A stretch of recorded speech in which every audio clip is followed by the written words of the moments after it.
আমাদের সাথে আছেন প্রধান উপদেষ্টার প্রেস সচিব শফিকুল আলম। আমরা সমসাময়িক বিভিন্ন বিষয় নিয়ে কথা বলবো তার সাথে। সরাসরি চলে যাচ্ছি।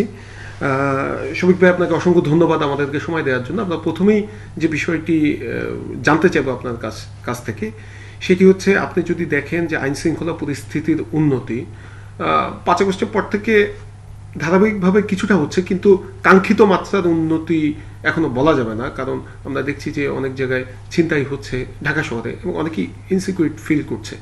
এই জায়গাটা কেন এখনো পুরোপুরি নিয়ন্ত্রণে আনা যাচ্ছে না?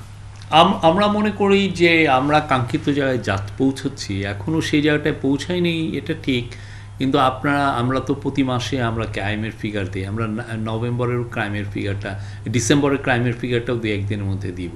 ওইখানে কিন্তু স্পষ্ট দেখা যাচ্ছে যে সারা দেশে খুনের পরিমাণ গত বছর ডিসেম্বরে যা ছিল এবার কমেছে। বাট আমরা দেখছি যে দস্যুতা, ডাকাতি বা কিছু ছিনতাই এটা বেড়েছে। আমরা এই ব্যাপারে খুবই ওপেন, আমরা ট্রান্সপারেন্ট হতে, আমরা কোনো কিছু লুকাচ্ছি না। যেটা হচ্ছে আমরা সেটা আপনাদেরকে দিব এবং আপনারা দেখবেন। আমরা দেখছি যে খুনের পরিমাণ, আপনি গত বছর যে ডিসেম্বরে যে পরিমাণ খুন হয়েছে তার থেকে এই বছর কমেছে। তা আমাদের যে কাজ করছে না সেটা আপনি বলতে পারবেন না। বাট আপনি জানেন তো, সে একটা বিষয় হচ্ছে যে আগে কীরকম কি স্ট্যাটিস্টিক্স রাখা হতে যায় না, বাট আমরা খুবই রিলিজিয়াসলি স্ট্যাটিস্টিক্স রাখছি। আর আমরা পুলিশ ফোর্সকে আমরা মনে করি যে এখন পুলিশ তার পূর্ণ উদ্যমে তারা তাদের ডিউটিতে ফিরে এসছে, এবং আমরা আশা করি আগামী মাস নাগাদ হোপফুলি ক্রাইমটাও একদমই যা দু একটা আপনি দেখছেন সেগুলোও হবে। আমরা ছিনতাইয়ের জন্য ঢাকা পুলিশ কাজ করছে, আপনারা বেশ কিছু লোককে ধরাও হয়েছে। তারপরে রাহাজানির জন্য আমরা যারা গ্যাংয়ে অপারেট করে তাদেরকে আমরা ধরার চেষ্টা করছি। এবং পুলিশের সত্যিকার অর্থে ঢাকা পুলিশে আপনি জানেন কিনা, আমাকে ঢাকা পুলিশের 35,000 হচ্ছে ডিএমপিতে হলো লোক বলে, আমরা 30,000কে ট্রান্সফার করে নতুন 30,000কে এনেছি এবং তাদেরকে এখন পুরোপুরি ডিপ্লয়মেন্ট করা হচ্ছে। তো আশা করছি যে এই পুরো ঢাকা শহর, ঢাকার বাইরের শহরগুলো এবং ইভেন রুরাল এরিয়ায়ও আইন শৃঙ্খলা পরিস্থিতি পারফেক্ট থাকবে কিছুদিনের মধ্যেই। অলরেডি আমরা সেই জায়গাটায় পৌঁছচ্ছি, কিছু কিছু ক্ষেত্রে আরও 2-1 জায়গায় ইমপ্রুভ করতে হবে।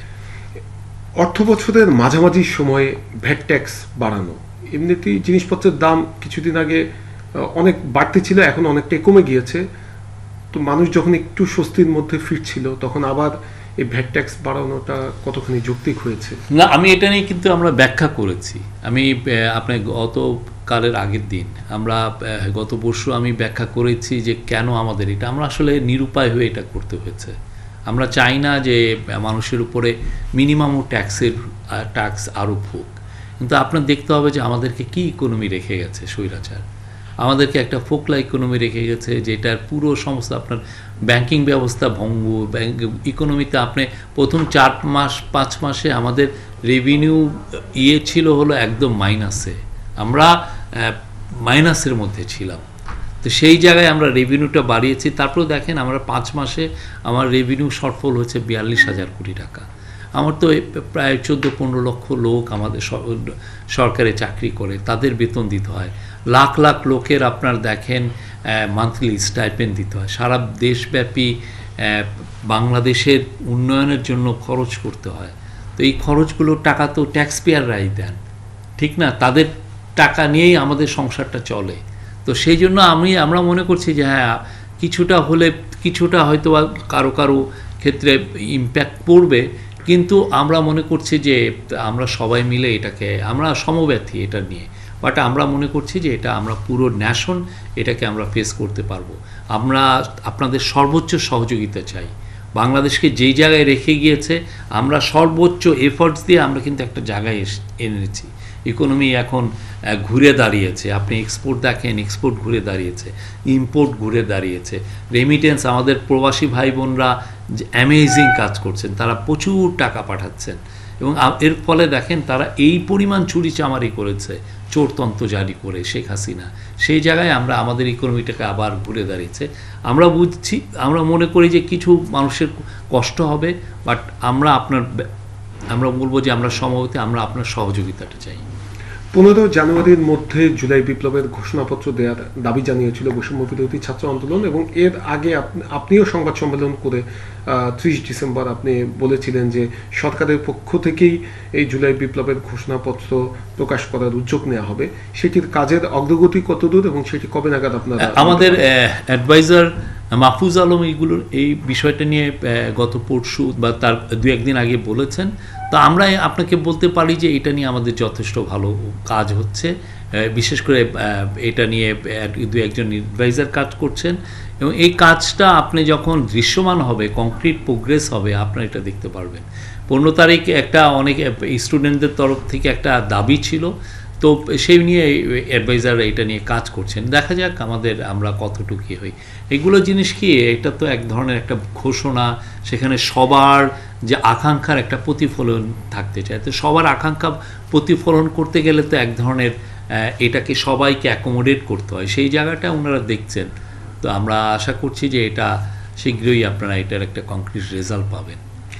বিএনপি সহ বেশ কয়েকটি রাজনৈতিক দল নির্বাচনের একটি সুনির্দিষ্ট রোডম্যাপ চাচ্ছেন, এবং তারা বলছেন যে নির্বাচনের একটি রোডম্যাপ দেওয়ার জন্য সে বিষয়ে আপনাদের অবস্থান কি, এবং নির্বাচনটা আবার আমরা দেখছি সামাজিক যোগাযোগ মাধ্যমে বিভিন্নভাবে ছড়ানো হচ্ছে যে এই সরকার আসলে নির্বাচন দিবে না, তারা হচ্ছে এক ধরনের নির্বাচন নিয়ে টানাপোড়েন সৃষ্টি করবে। তো সেই জায়গাটাতে যদি স্পষ্টভাবে, এটা একটা রেভলিউশনের পরবর্তী, এটা গণ অভ্যুত্থানের ফসলের সরকার, এটা জন আকাঙ্ক্ষার সরকার। আমরা জনগণ যা চাবে সেটাই আমরা করব। আমরা মনে করি বাংলাদেশের ইতিহাসে আমাদের চেয়ে বড় ম্যান্ডেট নিয়ে কোনো গভর্নমেন্ট আসেনি। এটা 71-এর পরে, তারপরে তো গভর্নমেন্ট, এবং আমরা মনে করি যে সবাই আমাদের দিকে তাকিয়ে আছে। আর বিএনপির কথা আপনারা যেটা বললেন, বিএনপি যে কোনো পার্টি তো অনেক কিছুই যেতে পারে, কালকে যেতে পারে ইলেকশন, ওরা আজকে দেখছে যে সেপ্টেম্বর বা জুলাই অগাস্টে চাচ্ছে, কিন্তু কথা হচ্ছে যে আমরা আর ওরা বলছে যে সুস্পষ্ট রোডম্যাপের কথা। আমরা তো মনে করি আমরা সুস্পষ্ট রোডম্যাপ দিয়েছি। আমরা 2টা পসিবল ডেটের কথা বলেছি, যে যদি কম রিফর্ম হয়, যদি আমাদের সাথে আমাদের স্টেক হোল্ডাররা, বাংলাদেশের পলিটিক্যাল পার্টিগুলো যদি বলে যে না আমাদের বেশি রিফর্ম দরকার নেই, আমরা খুব দ্রুত ইলেকশনে যাব, তাহলে যে কনসেনসাসটা বিল্ড আপ হবে সেই অনুযায়ী আমরা ডিসেম্বরের মতো ইলেকশনটা হবে। সেই ব্যাপারে প্রফেসর ইউনূস তার জাতির উদ্দেশ্যে ভাষণে এটা কিন্তু বলেছেন। একই জিনিস উনি আবারও বলেছেন যে যদি আরও বেশি রিফর্ম চায় সেক্ষেত্রে ইলেকশনটা জুন 30-এর মধ্যে হবে। তো জুন 30টা হচ্ছে কাট অফ টাইম, এর মধ্যে হবেই ইলেকশন। তার মানে 2026 সালে 26-এর জুন 30 এটা হচ্ছে কাট অফ টাইম। কিন্তু আমরা পসিবল 2টা ডেটের কথা আমরা বলেছি। এটা ডিপেন্ড করছে যে আপনি পলিটিক্যাল পার্টিগুলো, বাংলাদেশের বিভিন্ন স্টেক হোল্ডার আসলে কতটুকু রিফর্ম চাচ্ছেন। আমাদের এখানে কোনো পলিটিক্যাল অ্যাম্বিশন নেই, আমরা যে রিফর্মের ম্যান্ডেটটা নিয়ে এসেছি। জনগণ যদি বলে যে রাষ্ট্র সংস্কারটা করতে হবে এবং পলিটিক্যাল পার্টির দ্বারা রাষ্ট্র সংস্কারটা কষ্টসাধ্য হবে বা তারা অনেক সময় কথা দিয়ে কথা রাখেন না, সেই জন্যই কিন্তু জনগণ আমাদেরকে বলছেন যে তোমরা অনেকগুলো রিফর্ম করে যাও। সেই আকাঙ্ক্ষাতেই কিন্তু আপনারা দেখেন এতগুলো কমিশন করা হয়েছে, এবং কালকে আমরা আশা করছি 4টা মেজর কমিশন তাদের রিপোর্টগুলো দিবে, সেগুলো নিয়ে আপনারা কথাও শুনবেন, আমাদের অ্যাডভাইজাররা কথা বলবেন, কমিশনের প্রধানগুলোও হয়তো সামনে কথা বলবেন। তো আমরা মনে করছি যে আমরা সুস্পষ্ট রোডম্যাপ দিয়েছি, এবং আমরা আমাদেরকে যা ম্যান্ডেট যে রিফর্ম করা সেটা আমরা করে দেখাবো যে কতটুকু আমরা রিফর্ম করছি। শফিক ভাই, আরেকটি বিষয় হচ্ছে জুলাই গণ অভ্যুত্থানে আওয়ামী লীগের যারা শীর্ষ নেতা, প্রত্যক্ষভাবে অথবা পরোক্ষভাবে যারা এই গণহত্যার ইন্ধনদাতা ছিল, আমরা দেখছি যে তাদের বেশিরভাগই তারা দেশের বাইরে চলে গিয়েছে, এবং এই চলে যাওয়াটা কিন্তু 5 আগস্টের পরে। আওয়ামী লীগের সাধারণ সম্পাদক ওবায়দুল কাদের এই সম্প্রতি তিনি বাংলাদেশ থেকে ভারতে পাড়ি জমিয়েছেন। তো এরা কিভাবে গেল, অথবা এই সরকারের গোয়েন্দা সংস্থার কাছে কি কোনো ইনফরমেশন ছিল না? কারণ এর আগে আমরা দেখেছি যে বিগত স্বৈরাচারী শাসন আমলে একজনের ফেসবুকে স্ট্যাটাস দিলেও তার একদম বাড়ি পর্যন্ত চিহ্নিত করে, অথবা তাকে যেখান থেকে পারে সেখান থেকে পাকড়াও করে ধরে নিয়ে আসতো তাকে। তাহলে এতদিন ধরে তারা দেশে, প্রথম কথা হচ্ছে যে ওবায়দুল কাদের যে এই কিছুদিন আগে গিয়েছেন এটার কোনো কিন্তু এভিডেন্স আমাদের কাছে নাই। যে পত্রিকা বলছেন তারা যদি আমাদেরকে হেল্প করেন আমাদের জন্য উপকার হয়। তো আমরা যেটা জানি যে বেশিরভাগ আওয়ামী লীগ লিডার পাড়ি জমিয়েছেন 5 থেকে 8 তারিখের মধ্যে, যখন আসলে দেশে কোনো গভর্নমেন্ট ছিল না। তারপরে যখন গভর্নমেন্ট এই ইন্টারিম গভর্নমেন্ট ফর্ম হলো, তারপরে দেখেন ইন্টারিম গভর্নমেন্ট পুলিশকে আনতে সময় পুলিশ এক ধরনের স্ট্রাইকে ছিল। হ্যাঁ, পুলিশ স্ট্রাইকে থাকার পরে আপনি ধরেন দু একটা খুন হচ্ছে, আপনি যদি পুলিশ না থাকে আপনি কিভাবে ঠেকাবেন? ঠিক না? একটা ভয়ঙ্কর সময়ের মধ্যে দিয়ে আমরা গিয়েছি। এবং এমনও হয়েছে যে আমাদের বাচ্চা ছেলে মেয়েগুলো, ইয়াং ছেলে, তারা রাস্তায় দাঁড়িয়ে ট্রাফিকের পুলিশের দায়িত্ব পালন করেছে। আমাদের elderly senior people, young people মিলে সারা রাত আমাদের পাড়াগুলো পাহারা দিতে হয়েছে। ঠিক না? এ কারণ পুলিশ না থাকলে তো সবাই ইনসিকিউরিটিতে ভুগে। তো সেই বাস্তবতায় আমরা আস্তে আস্তে পুলিশকে নিয়ে এসেছি, পুলিশকে দিয়ে আমরা বের করার চেষ্টা করছি কে কোথায় আছে। অনেককে অ্যারেস্ট করা হয়েছে। আমার কাছে লিস্ট আছে যে 95 হাই প্রোফাইল লোককে আমরা অ্যারেস্ট করেছি।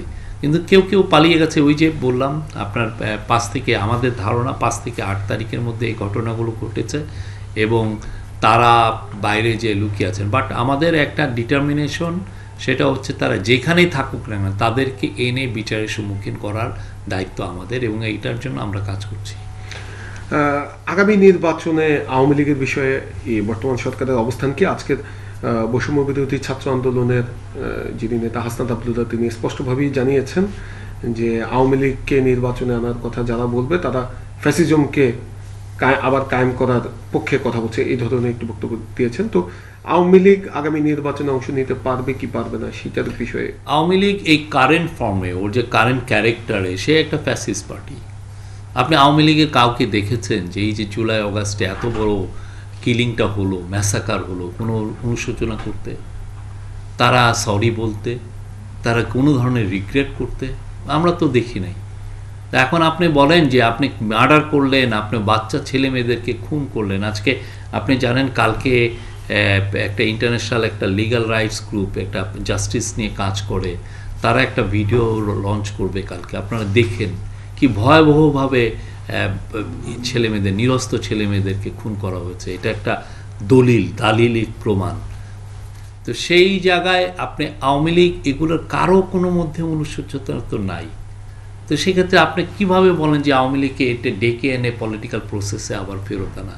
রিকনসিলিয়েশন কখন হয়? যখন আপনার এক ধরনের অ্যাকসেপ্টেন্স থাকে, আপনি স্বীকার করেন যে না এই ঘটনাগুলো ঘটেছে, আপনি একটা সরি বলেন। না, আপনি সরি বলবেন না, আপনি যা করেছেন বরং আরও আপনি মিথ্যা কথা বলতেছেন। আপনি বলতেছেন এত পুলিশ অফিসার মারা গেছে, এত এই হয়েছে, আপনি হুমকি ধামকি দিচ্ছেন, আপনি জাতির এগেনস্টে যুদ্ধ ঘোষণা করছেন। হ্যাঁ, আপনি আপা ফিরে আসার কথা বলছেন। বাংলাদেশের মানুষের যতদিন ডিগনিটি আছে এর বিচার হবে, এই বিচার করে আমরা ছাড়ব। এই গভর্নমেন্টের এটা একটা কমিটমেন্ট। এবং ওরা যতগুলো আওয়ামী লীগের যত লিডার এটাই জড়িত, সবাইকে বিচারের সম্মুখীন হতে হবে। আর আওয়ামী লীগের ভবিষ্যৎ কী হবে ওরা এটা ডিসাইড করুক। কিন্তু কারেন্ট ফর্মে আওয়ামী লীগ ঠিকই, হাসনাত আবদুল্লাহ ঠিকই বলেছেন, আওয়ামী লীগ একটা ফ্যাসিস্ট পার্টি। তারা তাদের এই ফ্যাসিস্ট জায়গা থেকে সরে আসতে হবে। তারা তো এটা সরার কোনো লক্ষণ নাই, বরঞ্চ তারা তাদের লিডারকে করছেন। এবং আপনি এই যারা স্টুডেন্ট যারা অভ্যুত্থানে ছিল তাদেরকে আপনি বলতেছেন কি জঙ্গি বলতেছেন, ঠিক না? তাদের যারা ইন্টেলেকচুয়াল তারা পর্যন্ত এদেরকে ইসলামিস্ট এক্সট্রিমিস্ট বলতেছে। আপনি এই ইসলামিস্ট এক্সট্রিমিস্ট কেন বলেন? আপনি বাংলাদেশের সোসাইটিকে আপনি দেখেন না? আপনি এই জন্য বলতেছেন, আপনি বিদেশিদেরকে বলছেন যে এরা জঙ্গি, এদেরকে অ্যাটাক করো। আপনি বিদেশিদেরকে ডেকে এনে তাদের এগেনস্টে আপনি ওই ওয়ার অ্যান্ড টেররের ন্যারেটিভে গেম খেলতে চাচ্ছেন। আপনার তো এটাই ধান্দা। আপনি জঙ্গির যে নাটক অনেকগুলো হয়েছে না, জঙ্গি বাংলাদেশে আছে, আমি অস্বীকার করছি না। বাট আমরা এখন তো দেখছি যে অনেকগুলো, একটা যদি জঙ্গি থাকে 50টাকে জঙ্গি বানানো হয়েছে, তাকে দেখানো হয়েছে সে জঙ্গি। এবং আপনি এটা নিয়ে পুলিশ অনেক প্রমোশন নিয়েছে, পিপিএম পেয়েছে। অনেকে এটা নিয়ে বিদেশে দেখিয়েছে যে বাংলাদেশে জঙ্গির একটা তালেবান হয়ে যাচ্ছে। এই পুরোটা এটা তো আওয়ামী লীগের সাজানো জিনিস। আর আওয়ামী লীগের বিরুদ্ধে আপনার অ্যাকুইজিশন তো কম না। আপনি বাংলাদেশের হিস্ট্রিতে 3000-এর লোকের মতো কোথাও গুম হয়েছে আপনি শুনেছেন? আগের আমলে কয়টা গুম হয়েছে? আপনি আওয়ামী লীগের আমলের কিলিংগুলো আপনি দেখেন, শাপলার হত্যাকাণ্ড দেখেন, মাওলানা সাঈদীর ভার্ডিকের পরের যে হত্যাকাণ্ড দেখেন, তারপরে সিরিজ আকারে আপনি যে হত্যাকাণ্ড হয়েছে, আপনি তিনটা মেজর ইলেকশন তারা রিগ করেছে। জনগণ একটা লোক ভোট দিবে, আপনি ভোট দিতে দেন নাই, কোনো কথা বলার কোনো রাইট নেই, আপনি মিডিয়া কোনো ফ্রিডম ছিল না, মানুষের কোনো হিউম্যান রাইটস ছিল না, এবং আপনি অপোজিশনের 50 থেকে 60 লক্ষ, আপনি বিএনপি এটা বলছে, 50 থেকে 60 লক্ষ লোককে আপনি ফালতু কেস দিয়েছেন, দিয়ে তাকে তার লাইফটাকে আপনি শেষ করে দিয়েছেন, এবং তার ছেলে মেয়ে চাকরি পায় নাই গভর্নমেন্টে, তার ছেলে মেয়ে বিসিএসে অ্যাপ্লাই করতে পারে নাই, বা বিসিএসে অ্যাপ্লাই করে যদি লুকিয়ে টুকিয়ে তার চাকরিও হয়েছে, আপনি পুলিশ ইন্সপেকশন করে পাঠিয়ে দিয়ে তার লাস্ট মোমেন্টে তাকে চাকরি থেকে আপনি বের করে দিয়েছেন। মানে কি ভয়াবহ একটা আপনি স্বৈরতন্ত্র, একটা স্বৈরাচারী ব্যবস্থা আপনি জারি করেছেন। প্লাস যেটা আছে যে আওয়ামী লীগের নেতৃত্বেই তো এই চুরিগুলো হয়েছে। এই চুরিগুলো কে করেছে? এটার পলিটিক্যাল ব্লেসিংসটা কে দিয়েছে? 28 লক্ষ কোটি টাকা, এটার কি বিচার হবে না? এত কিছু বাদ দিয়ে এসে কেউ দেখছি যে আওয়ামী লীগের হয়ে একটু নাকি কান্না কাঁদছে না, আওয়ামী লীগের কি হবে? আরে ভাই, আগে আওয়ামী লীগের বিচারটা করেন। সেই সঙ্গে শেখ পরিবারের বিভিন্ন সদস্যদের বিষয়ে আপনি দেখছেন যে দেশের বাইরেও তদন্ত হচ্ছে, টিউলিপ সিদ্দিকের যে ঘটনা ঘটছে এবং তার পদত্যাগের দাবিও লন্ডনে যুক্তরাজ্যে উঠছে, যুক্তরাষ্ট্রে জয় আছে, জয়ের বিষয়ে দেখলাম যে তদন্ত হচ্ছে। তো বাংলাদেশ সরকারের কি এখানে যে আমাদের যে টাকা পাচার হয়েছে অথবা এই ধরনের দুর্নীতির বিষয়ে দেশের বাইরে, আমাদের দেশের সাথে তো নানাভাবে কানেক্টেড এগুলো, সেক্ষেত্রে বাংলাদেশ সরকারের কি এখানে কিছু করণীয় আছে? আমাদেরকে আছে, যদি তারা বলেন যে আমরা আমাদের ইনভেস্টিগেশনে আপনারা হেল্প করেন, আমরা আমাদের ইনভেস্টিগেশনে হেল্প করব। আর সেপারেটলি আমরা তো সবার ব্যাপারে ইনভেস্টিগেশন করছি। আপনি অ্যান্টি করাপশন কমিশন কেসগুলো করছে, আপনি পূর্বাচলে দেখেন নিজেরা প্লট নিয়ে নিয়েছেন একদম ডিপ্লোম্যাটিক ইয়েতে। হ্যাঁ, এটা তো ওনার বাবার সম্পত্তি ছিল, পুরো দেশটা ছিল ওনার বাবার সম্পত্তি, ব্যাংকগুলো ছিল ওনার বাবার সম্পত্তি। হ্যাঁ, আপনি আমরা যে গল্পগুলো শুনেছি, শেখ হেলালের ফোন পেলেই আপনি একটা লোন পেতেন, বা আপনি শেখ জুয়েল, কি শেখ আছে না আমাদের, শেখের তো শেষ নাই, শেখ তন্ময় কত কিছু। এবং আপনি শেখ অ্যান্ড চৌধুরী নামে একটা ফার্ম ছিল, এটা শেখ তাপসের ল ফার্ম, তার ব্লেসিংস ছাড়া কেউ হাইকোর্টে জাজ হতে পারতো না বলে। আপনি জাজ হবেন ওইখানে যে আপনার ইয়ে করতে হতো, ওনার জন্য আপনার দুপুরের খাবার আনা হবে বাসায় থেকে, আপনি গাড়ি পাঠিয়ে বারবার, এটা 28 লক্ষ টাকার খালি তেলই পুড়ে গেছে। তো এদের বিচার হবে না? শেখ পরিবার একটা চোর পরিবার, এই চোরতন্ত্র ওরা জারি করে আছেন একটা, খুব, এমনকি এটা কোনো ক্লাসও নাই কিছু। তো যার পিয়ন, উনি গর্ব করে উনি প্রেস কনফারেন্সে বলতেছেন যে আমার পিয়ন 400 কোটি টাকা চুরি করেছে। পরে তো আমরা দেখি যে 400 না, এটা 626 কোটি টাকা আমরা ব্যাংক ডিটেল দিয়ে দিয়েছি। তো এগুলোর তো আপনি শেখ পরিবারের বিচার হবে। শেখ পরিবার যা করে গেছে বাংলাদেশের, এগুলো তো টেক্সট বুকে পড়ানো উচিত যে কি একটা, মানে কি ভয়াবহ একটা চুরির একটা ব্যবস্থা ওরা করে গেছে, এবং এটা আমাদের সবার সামনে হয়েছে। এতে আবার কেউ তাদের এই কাজটাকে আবার অনেকে প্রচার করেছেন, অনেক সাংবাদিক এতে বাহবা দিয়েছেন। আপনি দেখেন না এই প্রেস কনফারেন্সগুলো, যে সবাই তেলের ড্রাম নিয়ে আপাকে ওইটা দিয়ে তেলে চুয়াতেন। তারা চুরি করতেছে, আমরা সবাই জানছি। অনেকে যাচ্ছেন যে না, ওই চুরির কিছু অংশের টাকা যদি আমার কাছে আসে, সেই জন্য আমি যে আবার বলতেছি, তার ব্লেসিংসটা পাচ্ছি। এবং তারা কেউ ভায়োলেন্স প্রভোগ করছেন। আপা, উনি কিন্তু এই কাজটা করেছেন, ও কিন্তু এই কথাটা বলেছেন, ঠিক না? আপনি কোশ্চেনের ধরনগুলো দেখেন নাই। তো এই ব্যবস্থা তো আমরা বাংলাদেশের ইয়াং ছেলেরা যেই মহৎ একটা লড়াই, আনপ্রেসিডেন্ট লড়াই করে যে দেশকে যে মুক্ত একটা নতুন স্বাধীনতা দিল, এটা তো আনপ্রেসিডেন্টেড।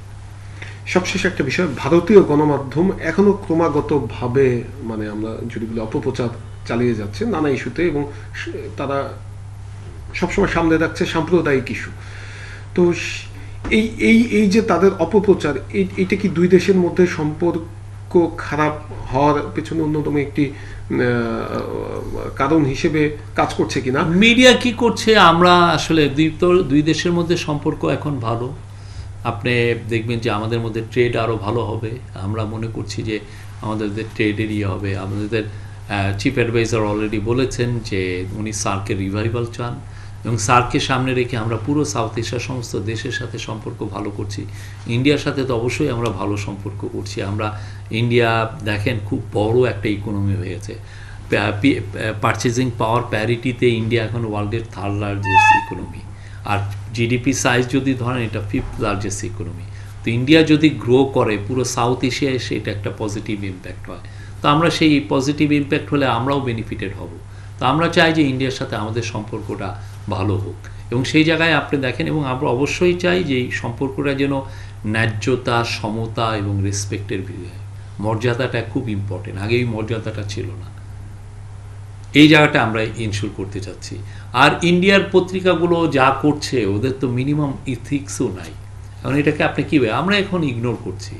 আমরা দেখেছি যে ওরা নিজেরা ম্যানুফ্যাকচার করে, যারা রেসপেক্টেড মিডিয়া আমরা তাদের সাথে এঙ্গেজ হই, বলি যে আপনারা এটা ভুল। মাঝে মধ্যে ওরা করেন, কিন্তু ওনারা যে চোখ দিয়ে দেখেন, ওরা অনেক সময় আওয়ামী লীগের চোখ দিয়ে বাংলাদেশকে দেখতেন। তো আওয়ামী লীগের চোরটাদের চোখ দিয়ে যদি দেখেন তাহলে আপনার চোখ দিয়ে কী দেখবেন আপনি?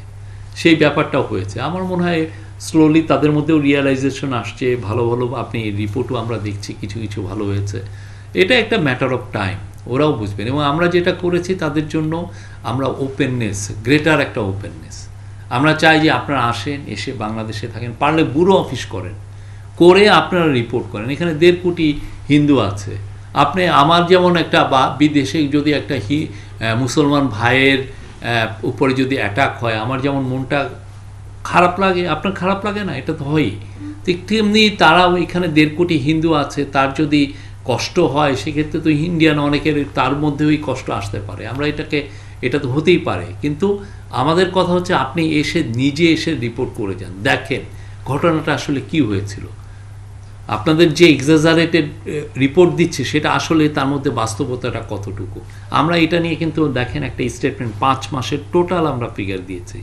আমরা বলেছি 100 জনের মতো আমরা অ্যারেস্ট করেছি, 115টার ঘটনা কেসের মতো হয়েছে, এবং আমরা এটাও বলেছি যে কেউ কোনো কালচার অফ ইম্পিউনিটি নেই। কেউ একটা সাম্প্রদায়িক অ্যাটাক করে পার পেয়ে যাবে, মোটেও এটা হবে না।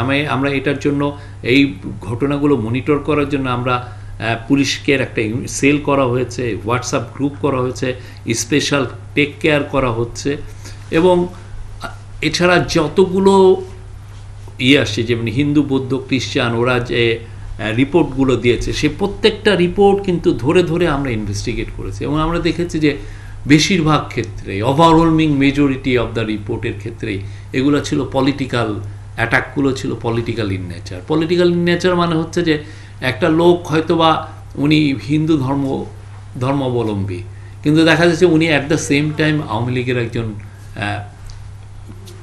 Local leader. এখন দেখা যাচ্ছে তাকে যে অ্যাটাকটা করা হলো সেটা কি তার ধর্মের কারণে না থেকে তার পলিটিক্যাল কারণে।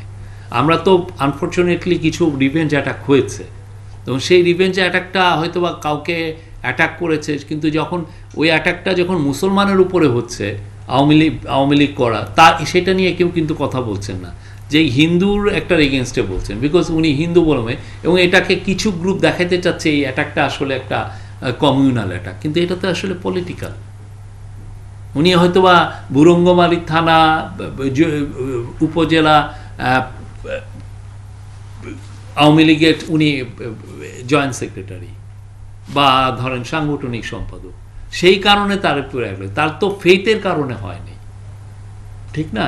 এটা আমরা বলেছি, এবং এটা সবাই বুঝতে পারছেন, এবং এই জন্য আমরা বলেছি যে আমরা তো আমাদের কথা বলছি, তোমরা এসে পারলে ইনভেস্টিগেট করে দেখো না, তোমরা দেখো কি ঘটনাগুলো হচ্ছে। এটা তো এত বেশি তো খরচের বিষয় না, ঠিক না? ইন্ডিয়ার থেকে, কলকাতার থেকে সে একটা দলকে পাঠিয়ে দিবে, এসে তারা যেই সমস্ত জায়গার কথা হচ্ছে সেগুলোতে রিপোর্ট করবে, এবং আমি দেখছি যে একটা গ্রেটার একটা আন্ডারস্ট্যান্ডিং তৈরি হচ্ছে। তারাও বুঝছে যে তাদেরকে এক ধরনের মিসলেড করা হয়েছে, এবং এই মিসলেডগুলো যারা গ্রুপগুলো করেছে তাদের সাথেও আমরা এঙ্গেজ হয়েছি। আমরা তাদেরকে বলেছি যে আপনারা রিপোর্ট করেন, বাট সত্যটা বলেন, যেটা সত্য সেটা বলেন। আপনাকে অসংখ্য ধন্যবাদ শফিক ভাই। আমরা সমসাময়িক বিভিন্ন বিষয় নিয়ে কথা বলছিলাম প্রধান উপদেষ্টার প্রেস সচিব শফিকুল আলমের সাথে।